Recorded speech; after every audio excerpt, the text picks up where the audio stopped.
Well, hello and welcome to the Dauntless Dialogue live stream hangout. Today is June 2nd. So happy you guys are here with me today. I'm very excited about today's show. I've been looking forward to it all month. If you don't know what we're about, if you're new here, I encourage you to head over to dauntlessdialogue.com. Check out our streaming platform. We, of course, have a Roku channel as well, so you can watch from the comfort of your own couch. We produce original docuseries, documentaries, short films, even animated series. So we have something for everybody to, red pill your friends and family. If you're on a budget, that's okay. You can click the all access button.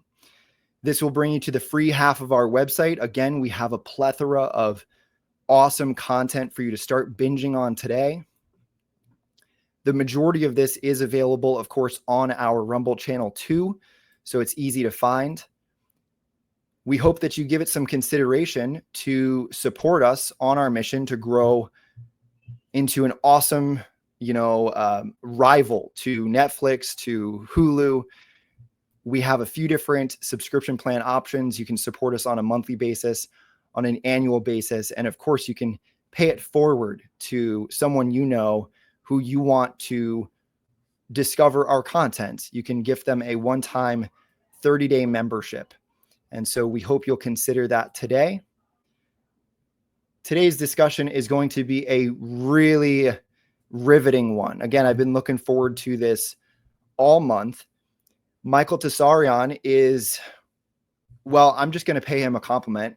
He probably is one of the biggest influences on me and what I do in my body of work. I discovered him at a pretty young age, and his voluminous body of work is something that I think everyone should just start to get into. You'll find yourself stumbling across so many different things that will expand your consciousness. Of course, they have the Unslaved podcast available at unslaved.com. They have some really incredible conversations and some experts that they have fascinating discussions with. So you can support him there. And of course, he has michaeltsarion.com is where you can find the rest of his work. And so without further ado, I'm so happy to have back on the show. Michael, how are you today? Hello there, Adam. It's lovely to see you again after so long. Thank you so much for the invitation. Absolutely. It's an honor to have you here. My audience is familiar with you in bits and pieces because we've done shows in the past. You've also been so kind to have me on as a guest on Unslaved podcast. And so you have been working for over 30 years on today's subject, existentialism. And so I have so many burning questions that I'm looking forward to asking you, but I'm wondering if you can just give my audience an idea of how you started to get interested in this and why it lights you up.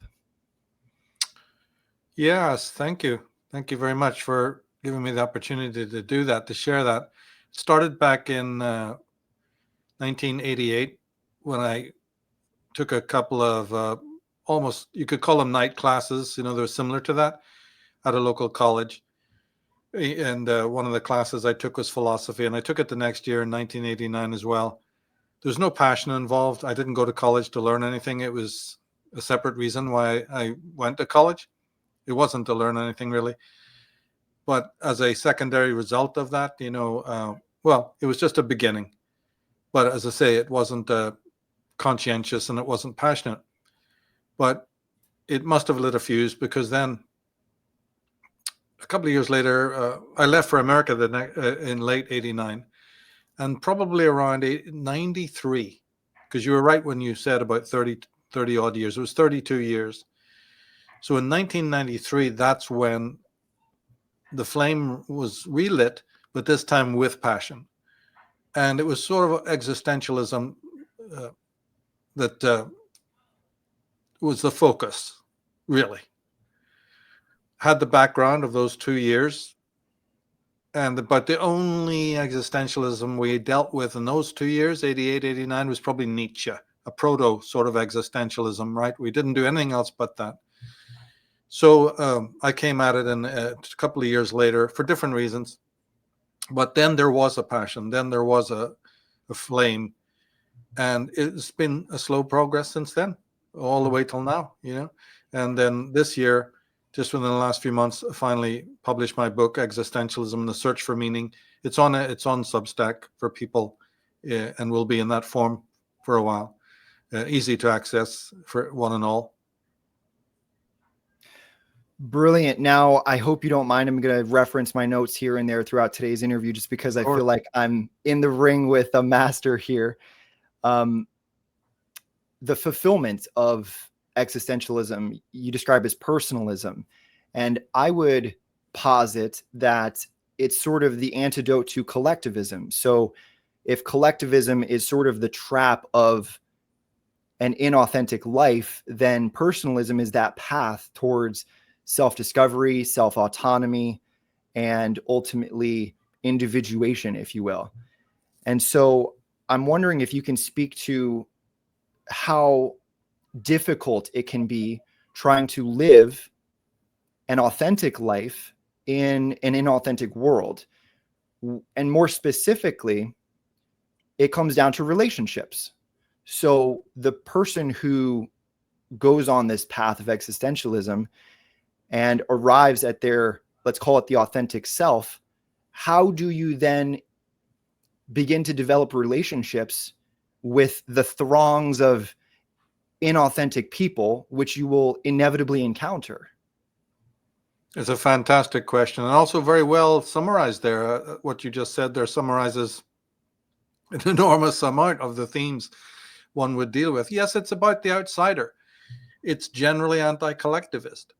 But I think when you in my way of looking at those questions that you posed, I plug in a certain amount of Ayn Rand and Nathaniel Branden. They're not existentialists and would have definitely not wanted to, identify with existentialism, because existential to them would be very left-wing.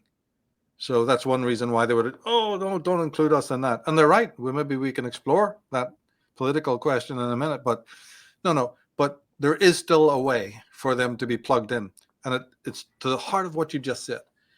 Value. I escaped the collectivism, but I still interrelate empathically with those I value. And I don't give the same level of empathy and interaction with those I don't value. Now, we all do this, so there's nothing weird about this. If I value somebody, I do care what they think, and I do care about them, and I care very deeply about their life, and might even want to, even go so far as to sacrifice my own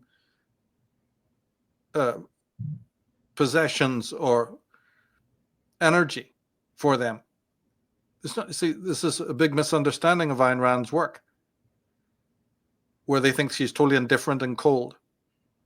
And the echoes and the ripples of her work even flow into, it was so magnificent what she created, it even reverberates into existentialism, believe it or not. There are connections. And this is one of them. So yes, you can be the outsider. Yes, you can individuate. Yes, you can be a personalist. And I wrote a whole book on that called Disciples of the Mysterium, to explore that, the pros and cons. But I'm still connected to the human race in those that I value. And hopefully they'll value me. So I have community, because I am deciding what it is I value. And if I value something, then I'm not wrong to sacrifice for them and to give of myself to them and to listen to what they have to say. That communion then is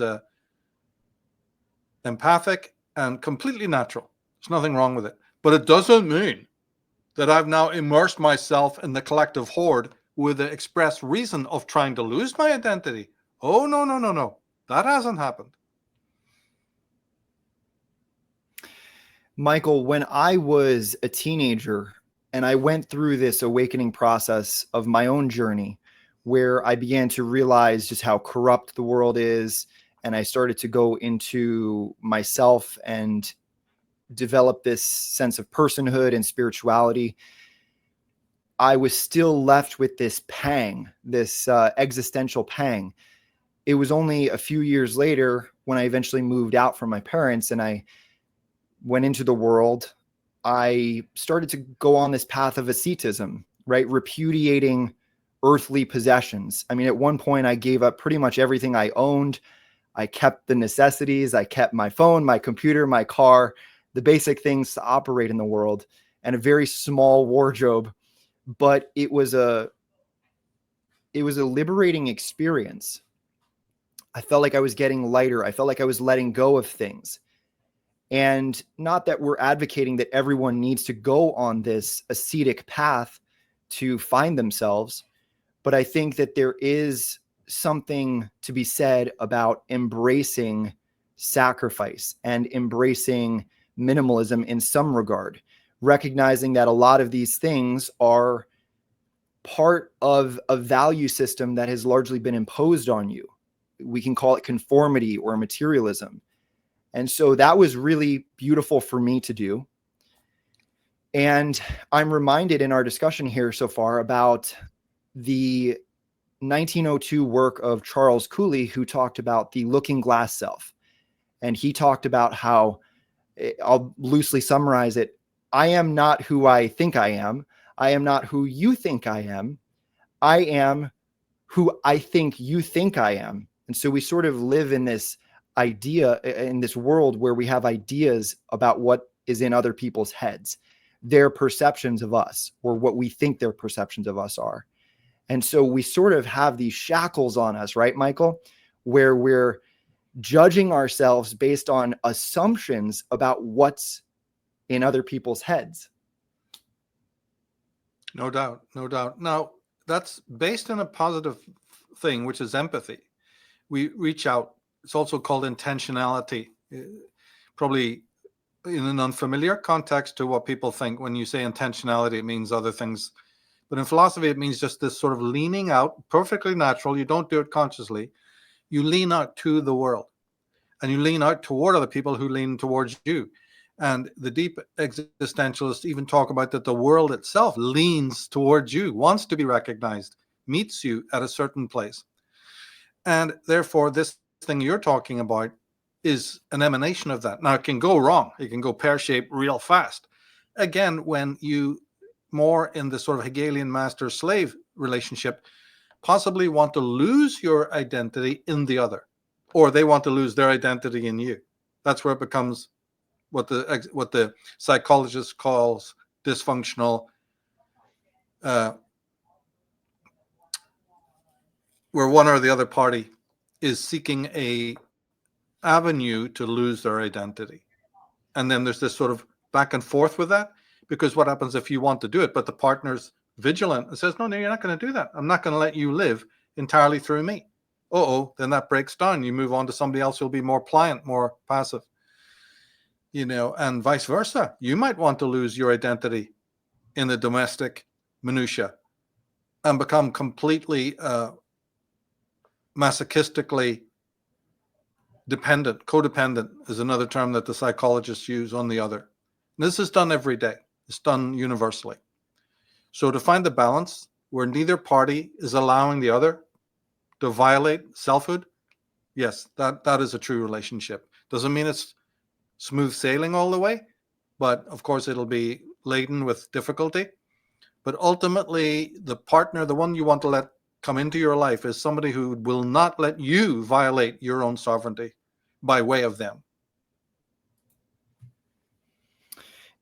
So when I discovered your body of work, what really blew me away was I started getting into your Red Ice Creations interviews. And I've got the whole collection. So I've got this giant library of your interviews. And one of them that stood out to me was The Outsider and the Guilt Complex. The other one, which you mentioned a little while ago, was Disciples of the Mysterium. They rocked my world, Michael. I mean, there's no going back after that. And in your writings, you talk about how as long as there is some hostility that you have towards the collective, as an outsider, then you're not actually free, right? You need to sort of develop those boundaries and you need to fully integrate. And so as long as there's this piece of you that's left behind, in the world, in the collective, in that hive mind, whether it is still looking for approval from them, or whether you're trying to change other people, this idea of waking them up, which can be a good thing, but it really depends on what your motivations are. So as long as there is that hostile relationship with them, there's going to be a discontentment in your life. And so we want to sever that. And how do you recommend individuals who are further along on this journey, but they're still very cynical and very aggressive towards the collective? How do you recommend they go about remediating that? Well, no, I think this kind of a cynicism is often a good thing. It might come in the early stages as well, when you are trying to discover your individual expression. If you have a passion to do that, then you will create a firewall to burn down the junk that the world is spewing into your mind, into your consciousness. And you are, whether you know it or not, being violated constantly by the collective in the form that you have it in your head, right? The world in your head. You have the tyrant within your head. It's not just that you are in a tyranny and that you're in a collective. That collective's voice, is part of your mind. Technically, it's the super ego, but you have it within. And so it's quite natural, as you tussle with this super ego and try to rein it in, that part of this will be a kind of it can take a form of indifference to what other people, like a more of a stoicism is one way, because you're just flooded with it and go, look, I just simply am burned out. I got fatigue over it. I can't care about this anymore. And people can go through this fallow period. You talked earlier about asceticism. Actually, asceticism is sort of based in this need to detach and cool off and not give a fuck about the problems that you did not create. So I look at it mostly as very healthy. And then you come up with a new set of values that may bring you back in a sane way to the public, so to speak, the public forum, where you seek out people that you value, or you create a message, a book, or a podcast or something like that. But now you'll have boundaries. Now you will be valuing selfhood, because when I talked about value earlier, I was talking about the value of other people. No, the prime value, the one that trumps them all, is the self-valuation, self-esteem. And once you have that, and it's a process, it doesn't come overnight. It's not egotism it's egocentricity. That's different. Egotism is screaming about something you're not. Egocentricity is knowing who you are and what you have that is valuable to the human race, and proceeding logically and rationally with boundaries, so the human race cannot violate, cannot desecrate what you're offering. I think that when many people start to pursue this inner self work, this inner alchemy, they can be held back in different ways by their peers. And there's that old expression that you are the average of your 5 best friends, or something along those lines. And so I think that it takes a strong determination and an inner strength to not necessarily care how other people are judging you as you're going through this process. And my question is, the collective can often oppose free thinkers and oppose the heterodox thinkers and the renegades, right? These are often the people who change the system. These are people who put forward new ideas or attempt to hold society to a higher standard. And so I think it almost seems to me, Michael, that the collective has this unwillingness to accept people who go on this path. It can, I don't know what I'm trying to say, it can impinge on people's journey. Wouldn't you agree? Always. It is the one against the many that Ayn Rand talks about. And it will always be that way. It has always been that way. and it will be that way. And it's comfortable, the herd mentality, the hive think, the gang, all of this, the tribal, you see it today, just as much as you saw it in previous centuries. And that's why it's so anxiety ridden to try and leave the collective and find, most people that are doing the opposite. They're only too eager to find what it is that's common about all of us and not what is unique. And parents, of course, share the huge responsibility for this. They're always making their children uniform and seeking minutely to find out how their children can fit in and to erase any sign of true self-expression. It happens absolutely all the time in the parental situation, where the parents are shaking with fear over any kind of uniqueness that their child, unless that uniqueness serves the ego of the family unit, the constellation where loser parents can look good in the eyes of the world because they've got a special child. Okay, then it's allowed. There's certain moments when it's allowed. But ultimately speaking, there's tremendous envy and basically a need to crush and make uniform. So you're right. It's ubiquitous. That's why it's such a difficult thing to individuate. Yeah, right from the get-go. I mean, you're born, and even if you have well-intentioned parents, they might go about installing certain value systems or certain personality traits in you. I think that it's commonplace. It's perhaps a natural instinct for parents to want to inculcate their children into their line of thinking, to try to expedite their development, to kind of catch up to their conclusions and their values. I have a quote from you. You said, "The vast majority of parents are committed disciples of adultism." Can you break that down just a little bit? Adultism? Yeah. I did a book on that as well. It's a follow-up to Dragon Mother. So it's just the child is weak, physically small, and has a lot of inferiority. That's a natural word. It's not prejudicial. It's just the inferiority of being young, small, weak, and backward in terms of experience. And so this can be exploited in a way that's really egregious in multiple ways. And it starts, mostly what we know as parenting is a kind of adultism, in which children are just toys. Children are just crutches, playthings, in which any kind of childhood issue that the parent, when they were children, had with their parents is relived, you see, through having their own children, often. And this is not right, because you're not meant to have children so that your own neurosis, which should have been focused on your parents, is now being relived through innocent souls that should not have this smear. Now, it would take far too long to dig any deeper than this, but it's just a violation that you're using your own children because you didn't face up to or didn't have the courage to deal with the adultism that you experienced with your parents. There's a thing called the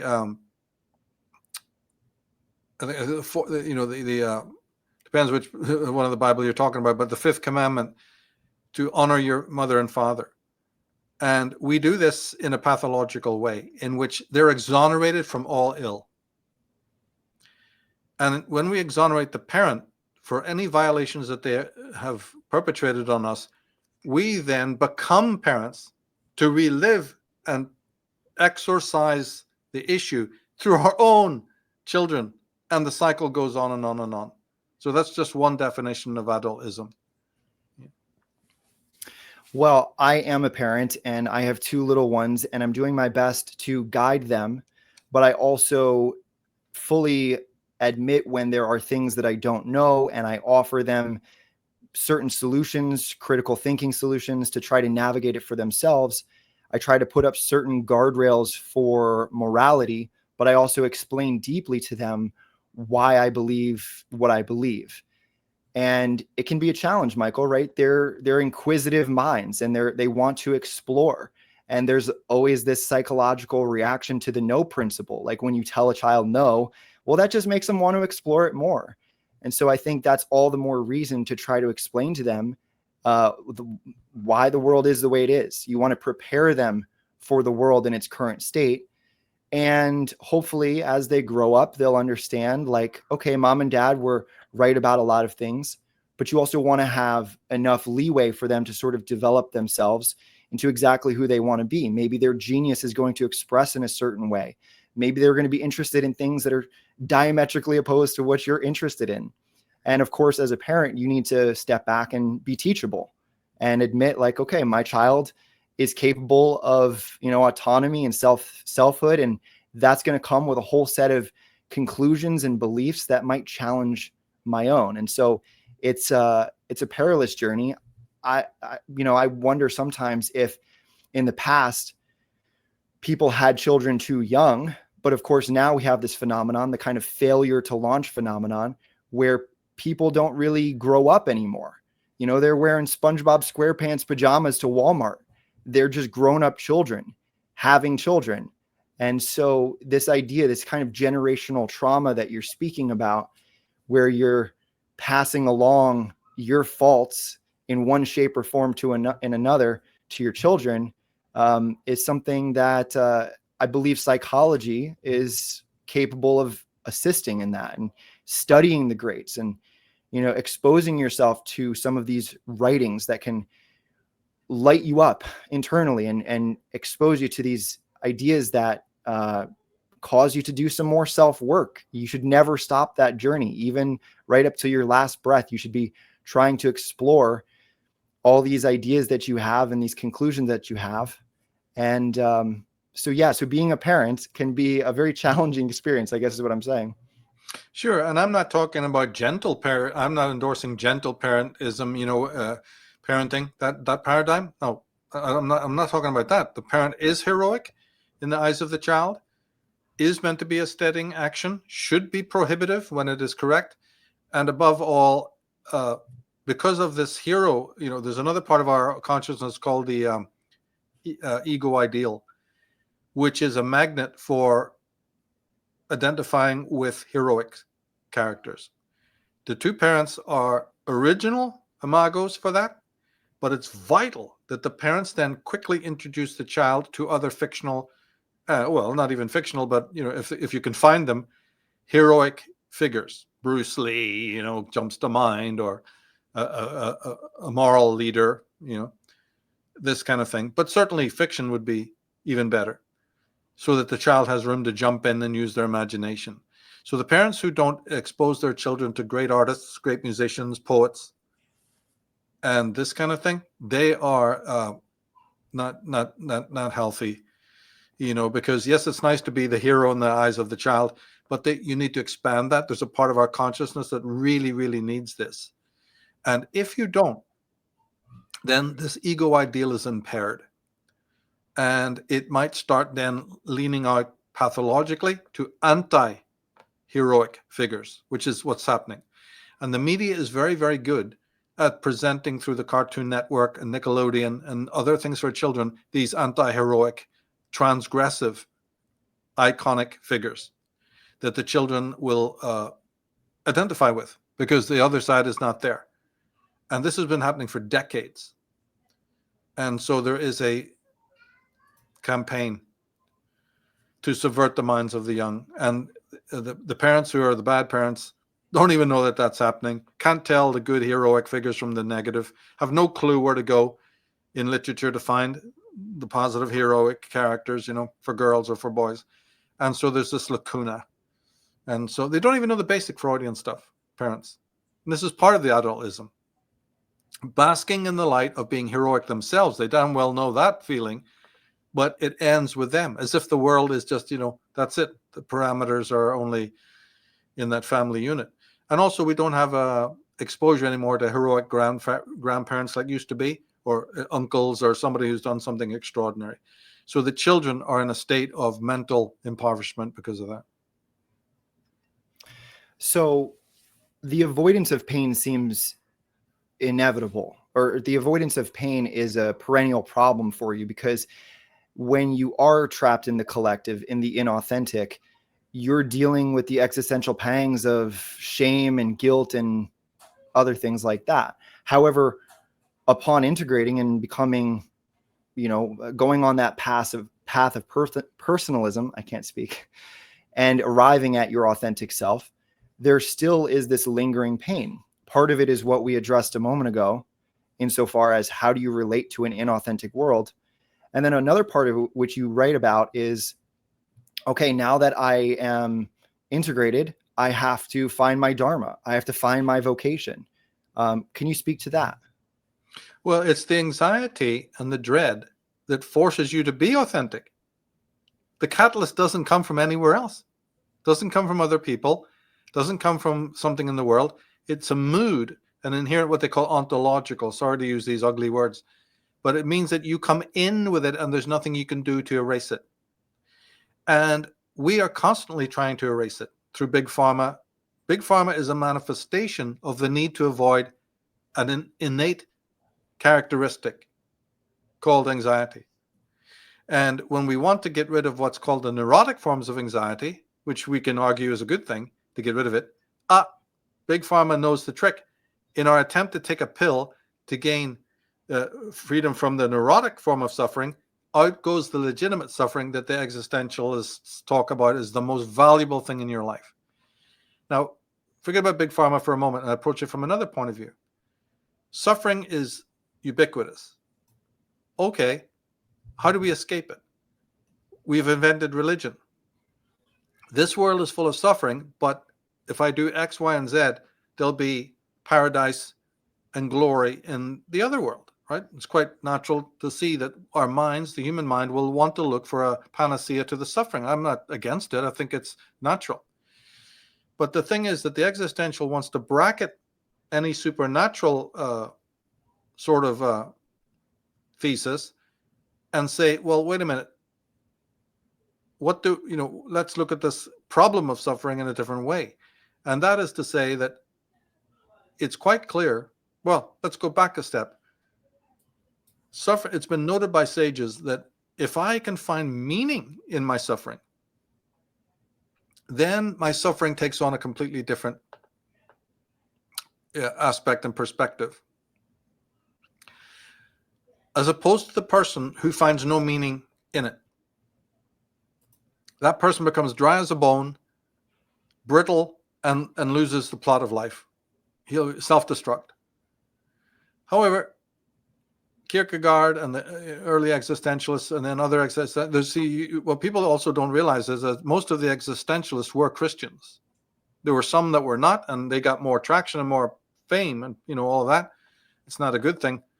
But actually, the vast majority of existentialists were Christians. And one of the planks that made them Christians and existentialists at the same time was this thing that you've just talked about, suffering. If I can give meaning to my suffering, and it will be given meaning because then I believe in the Holy, I believe in the divine, and that there's a reason for my suffering. So the existentialist wants to look at that slightly parked from religion and say, my suffering demands meaning. This is interesting, you see. Now, it leads to religion, but just go step by step. My goodness, what happens to the man who doesn't have this equation that my suffering has meaning? What kind of a being is that? To observe that. And we all must do it. We must use our imagination to think, am I a person who has that level of meaninglessness? What is that really doing for me? What kind of being am I? Am I really a robust human being? Or am I a fragile, passive, docile body, believing in, these other existentialists believe in absurdity? Yeah. I mean, they're the absurd ones, right? I mean, there's a lot in absurdity because they're absurd to believe that. But I can easily fall into that, using that as a cover story to say, well, there's no meaning in anything anyway. So I'm free now from the burden of having to think. If I claim that the universe is meaningless, What a cop out! What a beautiful, easy, cheap drive-through way of not having to think about deeply about the meaning of life. Because I'm saying it's all absurd anyway when there's no meaning. Wonderful, nice job, nice try. Yeah, psychopaths think like that. They're absurd. So religion then for the existentialist, this is where they're coming in. I mean, somebody listening to us doesn't have to believe in religion. I'm just giving a description of how religion comes about, where it has its meaning within the existential framework. It has its root because one must find meaning in the suffering that they have. And so this needs to be borne in mind then when you look at religion. Doesn't mean that religion's now off limits to your criticism. Of course, there's aberrant aspects of religion. What, you want John of God? I mean, what do you want? The Dalai Lama and Oprah Winfrey and Islam or whatever, No, look, there's still plenty wrong with religion, but I'm just talking about in the purest sense, as Kierkegaard would have framed it. There is a reason for religion and belief and hope and fidelity. And it comes out of this, trying to make sense of suffering. And I think there's a lot of value to that. Indeed, I would say that's where you run into the risk with atheism, for instance, leading to nihilism or solipsism, which can lead to this sort of self-paralysis. Yeah. And so I'm glad you brought up this concept of religion. It was something I was going to ask you about. We find aspects of, I've got a little kid tapping on the door right now. I don't know if you can hear that. Busy.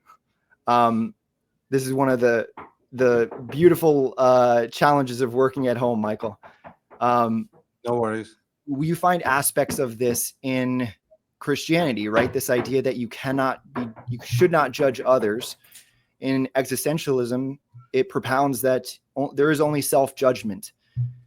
You cannot place this value on someone else being inauthentic or living an inauthentic life. That is up for them to discuss or decide. That's a little distracting. Bear with me 1 second, Michael. Sure.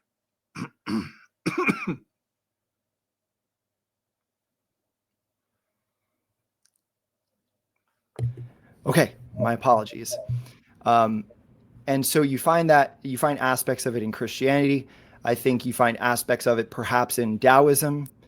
And so I find that a lot of people use religion as a kickstand. And this is not supposed to sound offensive or insulting to anyone who leans on religion.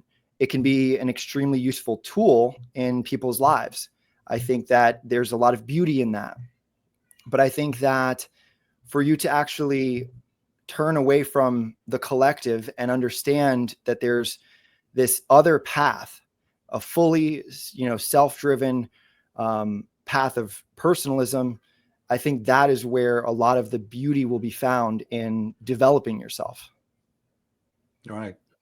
No doubt. In fact, it's all based on this. Starting with the fact that you value your existence, Heidegger called it care, and moving from that point. Because once you have that essential value, it's then an easy step to develop a morality, a proper ethics. If you don't have the value of self-esteem and the value of a self, how can you value another? You'll be bound to enter into relationships with others because they're all around us, aren't they? So, but we'll enter in as a master-slave dynamic, which is dysfunctional. You see, but that's our lot. That's our default setting, master-slave. Either I'm a slave or I'll be a master. And that's where the world has been for millennia, because the self is not truly valued in the way that, say, Ayn Rand, and Nathaniel Branden espouse and propose. And this, as I said, has ripple effects into existentialism, which is very much based on the outsider finding his own way. And when the planks of reason are thrown aside, and when the planks of supernaturalism is thrown aside, how do you live? We just talked about suffering there, but even outside that, how do you proceed morally? How do you proceed humanly as a being that can't rely on science or religion? Is there a way of therefore avoiding the pitfalls of a really sophomore level of atheism, or running to the feet of some freaking guru, like we just mentioned, to be bamboozled, or learning the techniques of auto-hypnotism, which billions of people in the world are only too eager to do. There's so many pitfalls. The individual must not succumb to any of these things and hold on. And he won't be able to do that unless he's awoken this core value within himself. And he's got to then avoid the talismanic terms that are being used, thrown around, bandied: freedom, liberty, equity, all of the political and socio-political nonsense that he can quickly identify with. And what is that? It's the collective that you're talking about. You can sneak back. Mostly what we call politics is nothing but collectivism made easy. Collectivism for dummies is what it is. And the politicians are just laughing all the way to the bank, in this. And that takes a study as well. It takes you to be part of it, right? Be immersed in it is kind of a good thing in a way, because then you can withdraw. You've got to be part of it first to see how pathological it is, and then almost die asphyxiated by it, to be, to experience the dearth of individualism, to be without it until you're gasping because you don't know, you've lost yourself, you don't know who you are, you're mutilated, you're fragmented, you're disembodied, dissociated so badly, right, that finally, something other, some deeper sense of conscience awakens you. There's many movies on this, brilliant films that go into this. I do mention them in the book as well. So yeah, it's a journey, but don't wait for others to really awaken you. I suppose that can happen now and then, but this will only happen through suffering. This will only happen through a personal journey. They call it the dark night of the soul. I think that the development of a healthy brain is so important for this. And so there is this other aspect in the war on the individual. You have ultra processed foods, you have vaccinations, you've got fluoride, etc. There are these attacks on the physical form that can lead to malformation of the brain or stunted abilities. And I often think about that. It's called a spiritual war, right? A war on consciousness. And so if you were the architects of control and you were trying to inhibit people's ability to go on this path that we're speaking about, I think a big part of that would be attacking the physical form. Don't you agree? Oh yeah, see, they own you, right? And they want to own the mind, but they'll start with the body. I mean, it's very practical. It's very, very clever. Like I said, at school, uniforms. In Britain, we had to wear the uniform. I mean, look at the very etymology of the word. I don't want to be uniform. I don't want to be like anybody. First of all, I'm not like anybody else. And I don't want to be like anybody else. But they'll demand, the parents shove you in a school and give you over to society that says, right, mate, that's it. We didn't give a fuck about your individual, unless you're going to be an obedient worker. So we'll create these hoops that you jump through to show a certain level of self-expression, but it's going to be canalized and it's going to be directed toward you being this obedient worker. But no more than that. We don't want you breaking out. Now, one good thing about, the 20th century and the world we're in is that it has been facilitated more. This has to do with some astrological conjunctions or whatever you want to put it down to. But yeah, there's been this flurry of individualism. But then that can be manipulated into fragmentation and dispersion and cliquism and so much of these countercultural groups. So you can go to the other extreme as well, that you don't even know who you are and what you belong to because there's so much fragmentation. So again, it's about finding the balance, You have this pendulum swing in society. It could be generational or it could be tied to something perhaps cosmic above and beyond. But there are these moments where the culture is replaced by the counterculture. You have an exodus from the mainstream, and then that becomes people's new identity. They identify with hippie culture or something else, the kind of Eastern tradition, just to oppose the Western tradition. And that, of course, is not what we're speaking about. I mean, as long as you are continuing to identify with a group, then you haven't fully finished the process. Well, that is my personal belief. It doesn't mean that you then become this sort of ascetic, living perpetually in a state of stoic indifference. Go study the things that are groups. I've done that. Flirted with it, when in the earlier years and all this. So study these things. Show curiosity. Like I said, you have to become part of the collective in order to know its banefulness. And learn how it is slowly erasing your sense of identity. Now, the complication here, of course, is that most people, and I really mean this, most people want that. Most people are extremely self-sadistic, hateful of selfhood, don't value it. We talked about valuing it. No, it's not a value. It's not a value at all. And so they're hidebound, looking for ways to escape selfhood. This has been the way it's been in the tribal years, in the past, and believe you me, it's exactly the same today. So existentialism speaks to this sort of possibility. Is it even possible to be individualistic? I think you opened with that, and it is a problem. And no, Michael Starn's going to come on and go, yeah, one way or the other, yay or nay. We don't know. We are living it now. We are expressing it now. With adultism, I don't think that's not a very good sign. So that had to be addressed, and I've written books on that, because that's one of the biggest, areas where individualism is crushed.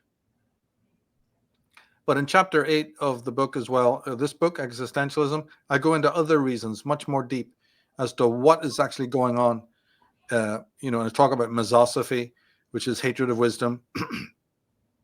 It would take far too long to explore that now, but yeah, I go into that in the book, all of these conditions, and man's incredible penchant for self-deceptiveness, and the camouflage, New Age movement, like we talked about Buddhism, all the isms and ologies to disguise even philosophy. Here we are talking about philosophy, but theology, philosophy, all window dressing to give ourselves, in a self-deceptive mode, the impression that we're really seeking truth.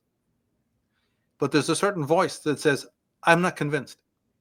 I think this is all pantomime. I don't think the human race is the slightest bit interested in truth. Well, then that's something we have to explore. How would we prove that one way or the other? And that's what the book goes into, you see. Okay, so I want to talk about the conscience.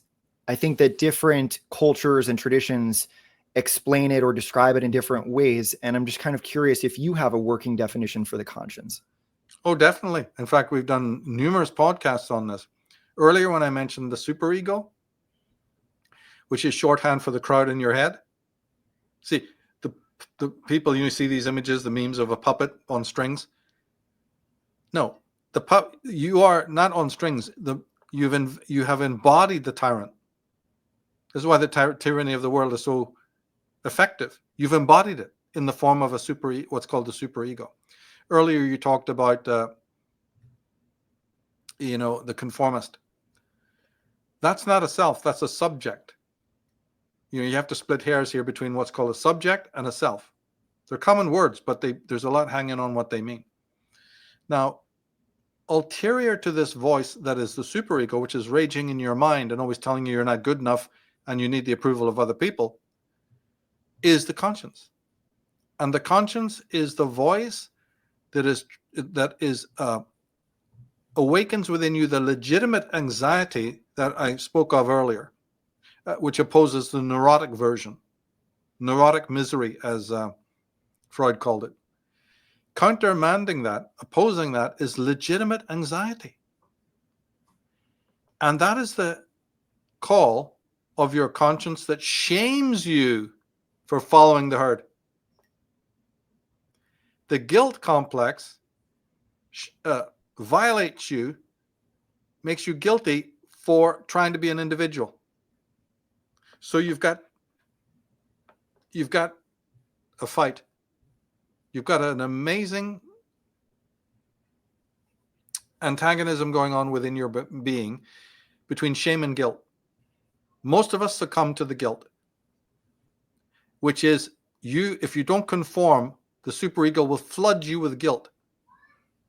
And if we were in school with proper teachers, we'd learn all of this. It's Freudian, right? We'd learn all of this about how we are awakening ferocious guilt within our children. And I elaborate on that through enslaved programs in microscopic detail to show you how this happens. But countermanding this overwhelming senses of guilt if we don't conform to the expectations of other people is the still small voice within, which is called conscience. And it floods us with shame when we conform. So there's two competing forms of anxiety that we're drenched in. And because of our society's rotten teaching and rotten parenting, we don't know ever, we could reach 60 years old and we don't know how to discern the two. And then when we turn to Big Pharma, I'll repeat again what I said earlier. In order to get rid of the pang of the guilt, we'll go and take a pill from a monstrous edifice that damn well knows that when you're trying to ameliorate and mollify and quell the erotic form of misery, guess what goes out the door with it? So you sell out your conscience for artificial happiness. Take a look around. The big Prozac smile. Everybody in a state of artificial happiness and loving it. They've escaped the anxiety of being a self. Well, there's an old, I believe it's a Greek word, nepenthe, which is this meliorative potion, right? It's not actually a curative. It sort of masks the problem. And so we have millions of people walking around right now on antidepressants. We have millions of people living vicariously through the lives of the people on the television or the celebrity culture. They're not actually inhabiting their own life. They're sort of outsourcing everything to the collective. And so, yeah, we see record levels of depression. I think we see record levels of psychosis. We also have, in extreme cases, people who take that out and lash out on the world, whether it's through violence or some other more passive aggressive means. And so, yeah, we've got a problem on our hands, Michael. We've got a big problem. A lot of people don't want to do the inner work that I think is necessary. Oh, no, they don't. And also, as you talked about, this constant need to intoxicate one's own mind by losing selfhood through the media. There's a healthy cathartic aspect of that. We just talked about it. The seeking out of heroic figures that I can identify with. No problem there. But it's violated because then we start either losing our identity in the lives of others, like you just said, and it can go even further than that, where there's a complete self-intoxication, living in the fantasy, of various celebrity culture. Very, very dangerous, of course. It's based on a positive. It's based on seeking for imagos, heroic imagos. But the bar has been set so low that we're looking at Kardashians, okay, as heroic figures. Yeah, nice one. You described self-deconstruction as a rite of passage. And I love that. I think that's a great way to word it. Can you describe what you mean by self-deconstruction, right? Because let's say somebody is getting into this and they're in their 40s, 50s, 60s. They have a lifetime of built up, ideas that maybe are that clash. Maybe they're living in this, I don't know, they have all the trappings of society and they can't really start that process. What do you say to people who are later in life that have the desire to start this? Well, remember when we talked just a minute ago about the clash between shame and guilt? Not to get caught up in those terms, but there's a lot hangs on it. A point will come in older age where the conscience will start to ring louder because life is shorter. You're reaching the end of a very brief life. And it is a possibility then around midlife crisis, that you will look back on your life and shame yourself. You'll feel the shame of what you've done to conform and remain within either the recreational, which is where most people are, or the occupational. But you've never reached the vocational, not even close. everything that you've done has remained on 1 or 1.5, or maybe if you're lucky 2. But it's gone no higher than mere occupational immersion. It's not going to be satisfying when you're 50. And so if you look back and then you think of the sacrifice that you did for the sake of some anonymous whatever, physical, money or stability or clout, you won't be a happy camper.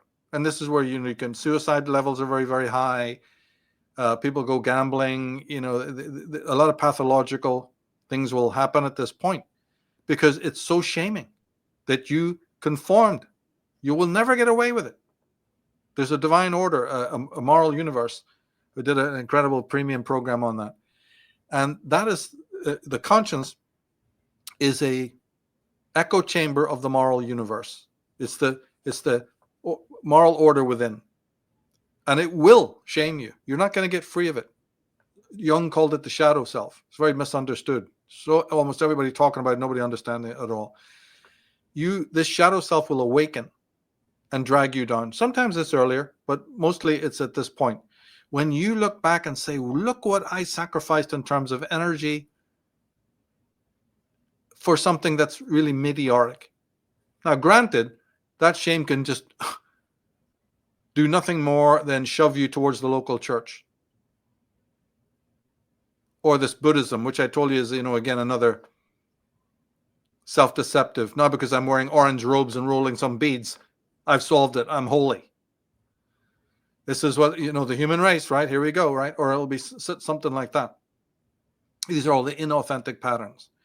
But there's a moment comes when the outsider on the real Siddhartha road where he lets that shame wash over him. He doesn't resist it. He doesn't try to ameliorate it. He doesn't try to pretend it's not there.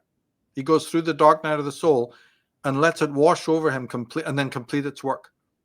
And that will then cause this alchemical transformation into authenticity.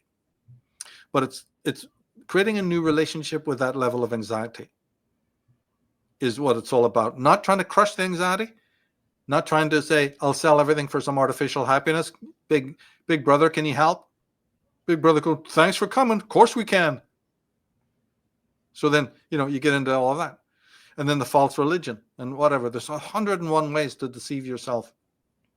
And so each of those then needs to be analyzed. So in the book, and in my other work as well, I go through all of these ways to sort of illustrate them and bring them out, give them more clarity on the manner in which we self-deceive so that you're then obviously, up to speed on it and aware of it and you won't fall into that pitfall.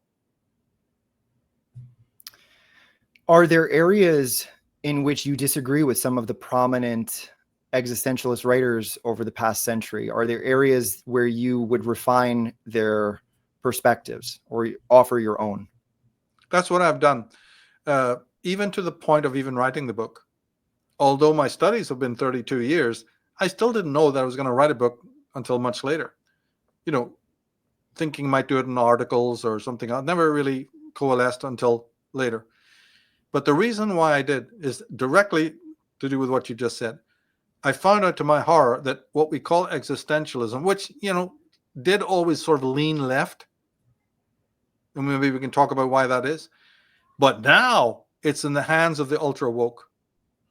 It's scurrilous. And I was very concerned about it. Unfortunately, it's now in the hands of the scurrilous wokists. They've taken over a lot of other things, of course, ecology, sociology, psychology, politics, as we know that. But sad to say, existentialism has been completely hijacked by the woke. And so this caused me then to say, no, I will not have that. I'll try to salvage it, to present it to people in a neutral way. Religious people can read it, non-religious people can read it. But one thing is, I won't be presenting it as is now being done with these progressives who've completely hijacked it. Now, it always leaned left. And I don't know if you want to, we can talk about that if you want. Please. Why do you suppose it's always leaned left? And how have they hijacked it? Well, as I said, it wasn't originally like that. Soren Kierkegaard, the inventor of it, And even the proto-existentialist Blaise Pascal, the great mathematician earlier, he's considered a proto-existentialist, were hardcore Christians. And then later, as I said, about 80% of the, if not more, of the existentialists are Christians. They're not left at all. But the trouble was that Martin Heidegger's book, say, Being and Time, which is a great plank of existentialism, wasn't translated into English until the 60s. And therefore, the French leftist Marxist guys had their work out before in French and English and gained more traction, became very popular. You know, Albert Camus, Jean-Paul Sartre, Simone de Beauvoir, and Michel Foucault, these types, they got more fame. I mean, it was obviously media doing this, right? It was helped. And they were the ones changing the zeitgeist. They just got in the door ahead of time. And so it's their branch of heavily Marxist existentialism that won the day, sadly. And the other guys were on the back foot. So that's basically the reason. So today, when you talk about existentialism, they go, oh, absurdity, nausea, meaninglessness of existence. You see, we all know the leftist doggerel, sadly, and we don't know the other tenets at all. So I wrote this book, to try and bring the tenets back in a pure way, unadulterated, in that sense, and not really talking about these leftist guys who hijacked it. And we see that today. I mean, it's appropriate because they've really hijacked everything today, including the political world. You would think that after the fall of the Berlin Wall, and the death of communism, that was all over and done with back in 1989. Well, guess what? It's even ramped up in the West and in America. That's a separate conversation, but it's hideous. And I was personally absolutely astounded. I won't even assault or insult your ears by telling you, what these existentialists today are into and how they present it. It's atrocious. So something had to be done. Well, that's what the left does. They will hijack and co-opt anything that they see that they can get their hooks into to kind of socially engineer, right? Of course, you mentioned Foucault, I believe was a postmodernist writer. Simone de Beauvoir, I believe, was a third wave feminist, if I've got that right. And so they're putting forward these ideas to try to create more and more traps for people to get stuck in. And so thank you for doing your work to kind of bring back the conversation. Over the last 30 years, how has your relationship with existentialism maybe evolved? Oh, enormously. In fact, it's the oldest project. There's two projects that were that old in my life. One was female psychology that started in 1989, and then philosophy, which started in 1988. So these are the two longest studies. And therefore, you can't even imagine how much, it's impacted my personal life as I worked it all out. And you just asked about differences. There are many. I think what I've done is expand rather than contradict. I've expanded their work. That's more the way I would look at it, rather than go through, a bunch of, I'm contradicting this guy. Yeah, I've contradicted the left. There's no doubt about that. But when it comes to the other more sane guys, it's not that I've contradicted them or anything like that. It's more like I think I've expanded, massaged it, made it more clear in English as well, because some of these guys were notoriously obscure writers. So I've helped with that. That's what I think has happened more as I've massaged, as I've cogitated myself to think of its importance, in the narrative and to try to value it. You see, things happened recently that where existentialism was taught in America. It's now not being taught. So there was a time, it was never taught much. But even that, after 2017, took a beating, right? So now existentialism is almost completely null and void. And a top Heideggerian scholar has said that in Germany, it's even worse.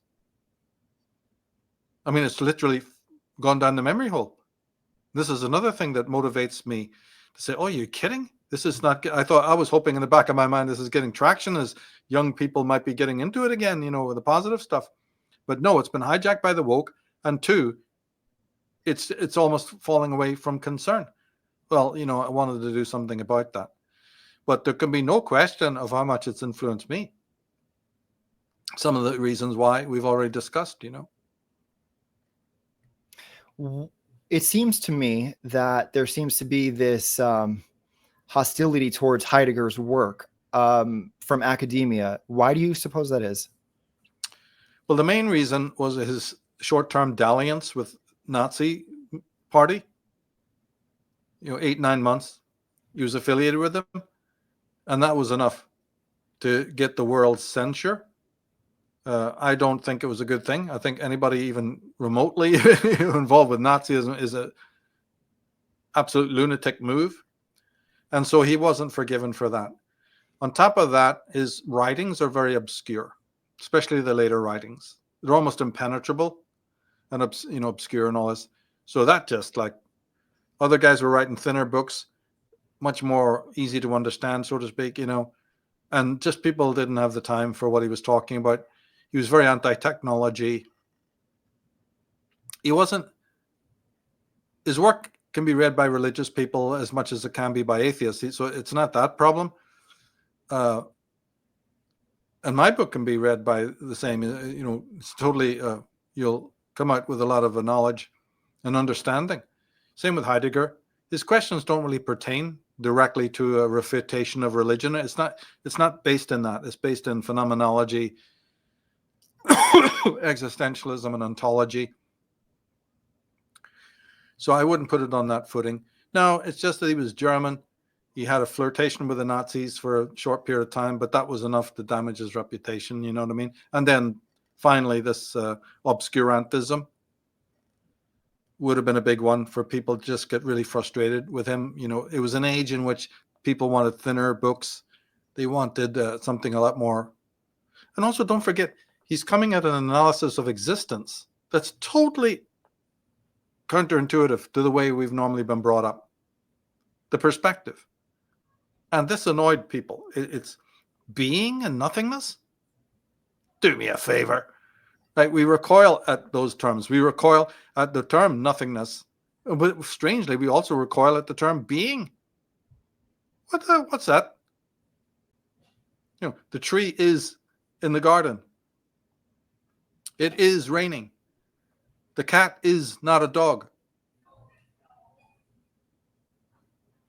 Right? Being, existence, isness. How do we define that?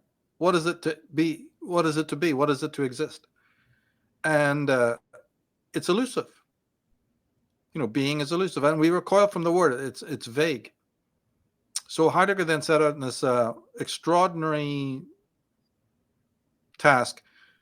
And also another thing I think we must add is that he doesn't provide answers.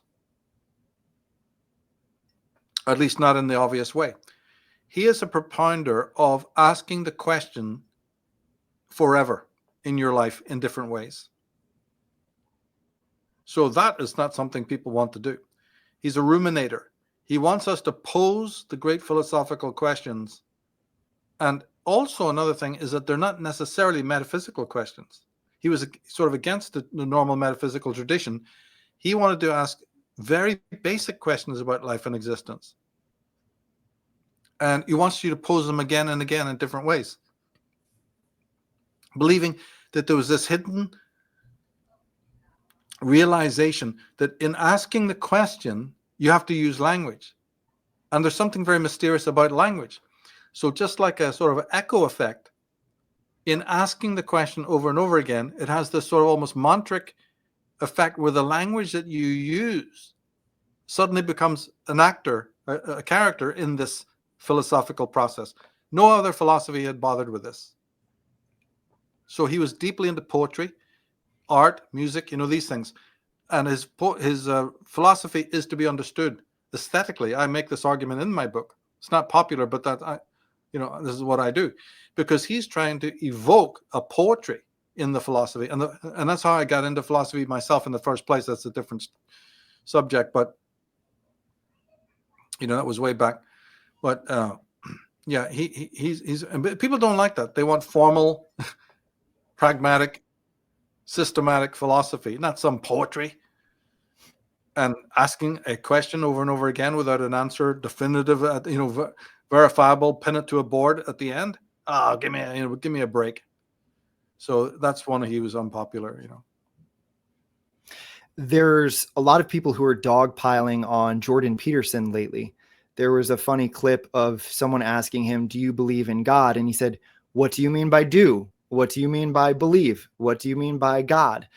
And I think that a lot of people want to dismiss that sort of thing as like semantics. But when we get down to it, language can be an imperfect, medium to kind of discuss ideas. And so as you're getting at, what do you mean by being?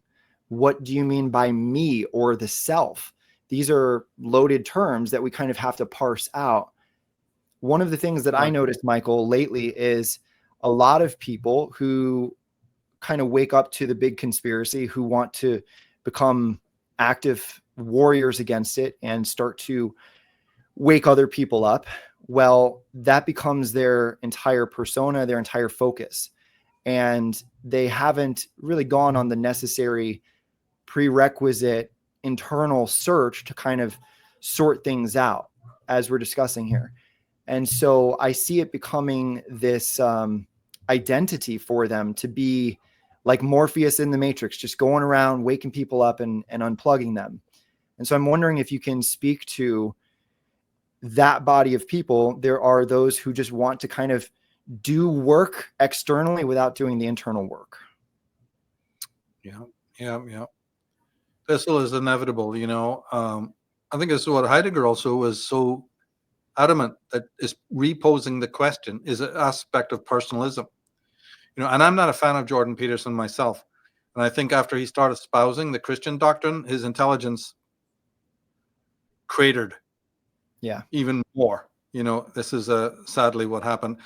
But I never liked him from the beginning because if you go back and check out his classes on existentialism, I'm sorry to have to say this, but they're abysmal. They're very poor. And I couldn't have respect for such a terribly poor, treatment of the subject. And I his wasn't life is in impressed. shambles. Is it? His personal life is in shambles, and he's got psychological issues. He's on benzodiazepines and all this other stuff, but he Oh, wants to tell everyone else to get their room in order. Yeah, well, there you go. This makes sense. Yeah. I can see what you're saying there. But no, I was just frightening. There's other people that are much better than Jordan Peterson. So given his fame, he might be okay in other areas, but given the incredible fame he's got, the viral traction, and the paltriness of some of his ideas, that I couldn't reconcile. And then when he became a Christian, even the little bit of a cred that he had intellectually just went completely, went downhill and still going downhill. So hope that changes. But you see, one of the great misunderstandings, and this would be for Heidegger too, is based on dualism. Everyone has the doggerel that people like Heidegger, were against dualism. And they were against Cartesian dualism, of a hard subject in an objective world. They do deconstruct that. And it's beautiful and it's elegant in the way that they do this. He did it through a concept called being in the world. But as a matter of fact, there's a very glaring dualism, a super dualism in existentialism, in even Heidegger, and that's between this we just mentioned a minute ago, being and nothingness. So if you don't understand this, then you might pick up the wrong idea that these existentialists are fiercely against dualism. No, there's a dualism that is looming, but it's the see, if you think of black and white, good and evil, male, female, masculine, feminine, we know, everyone listening knows there's dualism. But they never realize that there's a uber dualism, one that trumps and towers over these, and that's being and nothingness. Again, they're two terms that, we recoil from, and even that can be analyzed as to why that is. But the point is that Heidegger is questioning this. So he's not against dualism. He's pointing out the most major dualism. One day we're going to expire. For everything that exists, from the tiniest little daisy, the little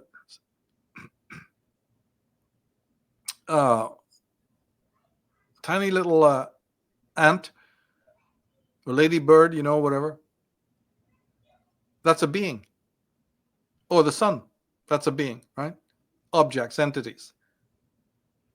The great question asked by these existentialists is, why is there something rather than nothing? It was asked centuries ago by the Greeks, but they posed this question. We talked about questions that need to be asked again and again. This is one of them, just to give the audience an example of a question that should be asked again and again. For that sun to exist, it's infinitely more possible that it should not exist. When you look at a flower, a leaf, a tree, a cloud, it's more likely that it should not be there, but it is there. And the Greek term for that was physis, from which we get physics, physical, and nature. They all come from this one Greek word, physis. The appearance of a thing that shouldn't ever appear. Why is there something rather than nothing? Now that's a big metaphysical balloon, animal. Except here's where it crosses over into existentialism. It comes crashing through our world because it applies to us. One day we will be nothing. We are beings. We're thrown into the world. So there's that first problem. Why am I here rather than not here? There's the chances of me not existing are far more than that I'm here. I'm a walking mystery. I don't need God. I don't need angels. I don't need supernatural stuff. I am a walking, dripping mystery. Why am I here at all? Oh, and by the way, little caveat, I'm gone in 70 summers. My life will be enveloped by nothingness, by death, and I never come again. For the whole of eternity, for eternity of eternity, I shall never be again. So this big question of the dualism between being and nothingness is no longer abstract. Existentialism is absolutely rooted in this thing crashing into your personal life when you realize, oh my God, I expire. And when I do, or the ones I love, and when I do, the ones I value, will never come again. My identity is here now, right in front of me. What mystery could preoccupy me other than that? Now, it's true that awakens existential dread, like we've spoken of many times today. And that becomes, something to deal with. And Heidegger walks you through that. What do you do with it? Or more like, what does it do with you? Okay, but let's just leave that aside for now. The raw fact is we are in existence. We're thrown in. We don't elect to exist. We're thrown into the world. And we find ourselves here. And then we proceed from that point. But it ends. So there's nothingness at the beginning and nothingness at the end. And the nothingness at the end is all-encompassing. We are here for a season. And then for the rest of eternity, we will never be again. That comes reverberating with, it should impact us and force us, pry us out of collectivism, pry us out of any identification of inauthentic, ontic existence. Now, I open my work with a little bit of a criticism of that, right? Small,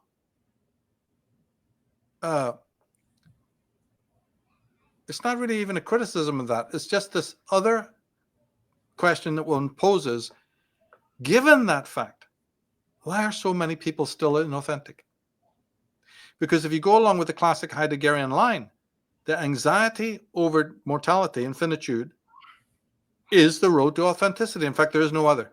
True authenticity is awakened by what he calls being toward death, squarely, facing the points we've just made. And then there's a quantum transformation in a person's life where they now look at the possibilities that they have in front of them and they want to live authentically because they realize how short life is. Okay, that's the classic existentialistic paradigm.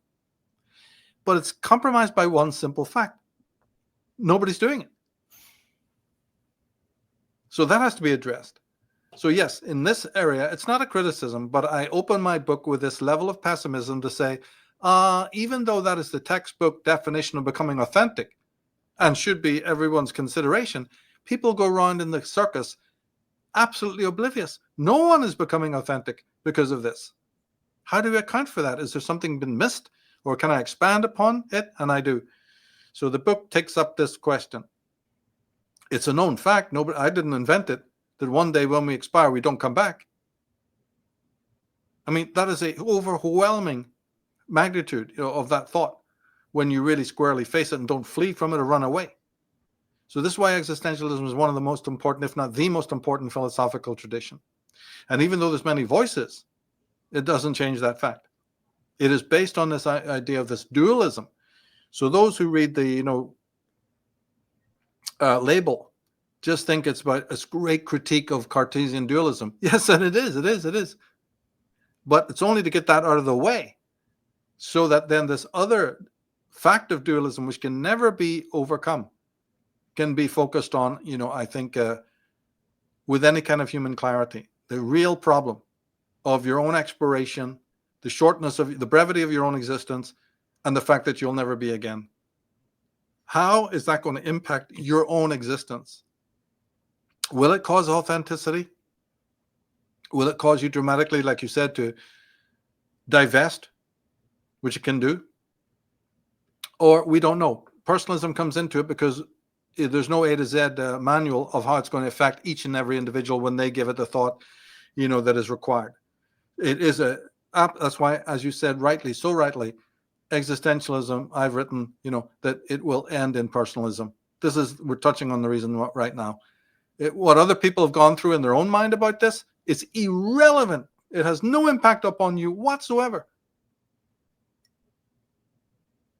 But it damn well has impact when you are hit and struck by this reality. There you are one day, driving or sitting in a cafe and watching TV or something, and suddenly, wham, it hits you. It's no longer metaphysics. It's no longer this larger, abstract thing. It hits you just like the movie Fearless with Jeff Bridges and so many other movies I could mention. The Moon and Sixpence and classics that have gone into this. Even Blade Runner has a huge existentialist theme at the end, about give me more life. And what do I do with the brevity of my life? That you can't extend it. This is a mystery. And the mystery of our own existence is why we're here even at all when we didn't elect to be, is also a mystery that exists that people take totally for granted and just walk around as if it's, and one day they'll expire. Do they even experience it? Has that fact impacted their life to make them more authentic? Well, the answer is no. They're running into all the distractions. They're fleeing from this question and getting into all sorts of other political things and whatever, the trivia, that cloaks this question, obscures it. And they'd rather than, throw darts at a Heidegger or, a Marcel or, Kierkegaard, try to find some way of disparaging them, which is what they do, or just completely mutilating existentialism, which is what's happened now. So I try to fight back against that. The way that you just explained that should snap people out of their slumber, to be living a life mindfully and to be in a state of gratitude for just being here on this planet and this beautiful thing we call life that is fraught with challenges and adversity and pain and trauma. But in the midst of it all, it's like you're alive, you're here. How incredible of a miracle. And I think there's even that scene in the movie you mentioned, Fearless, where he's looking at the strawberry, right? There's that iconic scene, and it's just living in the moment and seeing what is before you, God's creation before you. What an incredible thing to behold. Yeah. So my last question for you, Michael, and then we're going to wrap up the show is, do you feel like you've put everything that you have to say on the topic into this book? Is there going to be another, or do you feel like you can kind of now close the cover and push it away? Yeah, both. I feel both. There may be footnotes in the form of other articles. And by the way, on the Substack, there are other articles that were written, around the time of the book. But the idea was to write a book that is comprehensive. That was a goal. I can see, that more needs to be done on certain topics like language and the poetry aspect, so we'll see. I have to let it settle and gain some distance and then some other articles might come out on that. But the main themes that I'd been working with for all these decades, and some of them are controversial, like approaching, say, Heidegger from this aesthetic point of view. Is that even legitimate? I think it bloody is, right? And very helpful as well to get rid of some of the clouds of obscurity around his work. But another Heideggerian is going to go, oh, no, no, no. So we don't know. But I feel that I've covered the bases. And I have, in my mind, successfully achieved the expanding aspect of all of these different, compartments that I wanted to cover. Can they be done better? Yeah, I don't know. I'm working on another book. There's another book I'm doing called Age of Idolatry that might reprise some of the existentialistic ideas. But if you ask me this year, no, I'm perfectly satisfied with the way the book comes out. Super satisfied with the way it came out. And that's a good feeling, after so long. Michael, you are such a prolific author, and I encourage everyone to go to michaeltsarion.com to dive into more of your work. You cover so many different subjects, such a wide array of topics, and there's always something that you're working on. And writing a book is one of the most challenging things you can do. You're rarely the same person that you were when you started the process by the time you finish. They can also find more of your work at unslaved.com. You and David Whitehead have incredible conversations that I think just are so valuable and capable of expanding people's consciousness and getting them to think about the world and life in a different way. And so I'm so thankful that you took the time to chat with us today about your new book. Where can they find it? Only on Substack. Just go to Michael Tsarion, account there, and you'll find the other articles I talked about that precede it. But it's clearly marked. You can't miss it. There's a little introduction video, and there's a menu below the video of all the chapters. And it's so easy. I put it on Substack because then it's easy to email it to friends, which you can't do in other formats, that you can share very, very easily each chapter or the whole book with friends. It's a great networking format rather than just having a book, that you read yourself. This is easy to forward through the Substack, which is growing and growing, by the way. Substack is really growing. So I was attracted to that. Thought it was a really good way to post the chapters and organize them as well, because as you said, it's the hard part is to sort of organize the chapters, which ones come first. Like there's an extended introduction, which is good for beginners. Don't worry, and then this structuring of it took the most time. What to put first, second, third, all the stuff that writers have to deal with. So Substack actually helped me with that. Really, it was give you a sort of a distance where you could decide what comes next. But there are other articles there. Hatred of Wisdom, The Four Mysteries is a very good one as well. We did a podcast about that to follow up on The Four Mysteries. I really highly recommend that as well. So, and there'll be more coming. So yeah, it's on Substack at this point. Brilliant. Thank you so much, Michael. And thank you for dealing with me while I had intruders at the door today. It was a little distracting, but I'm so grateful for your time. And I encourage my audience to support Michael and his work. And we will see everybody here, same time, same place next week. Cheers, everybody.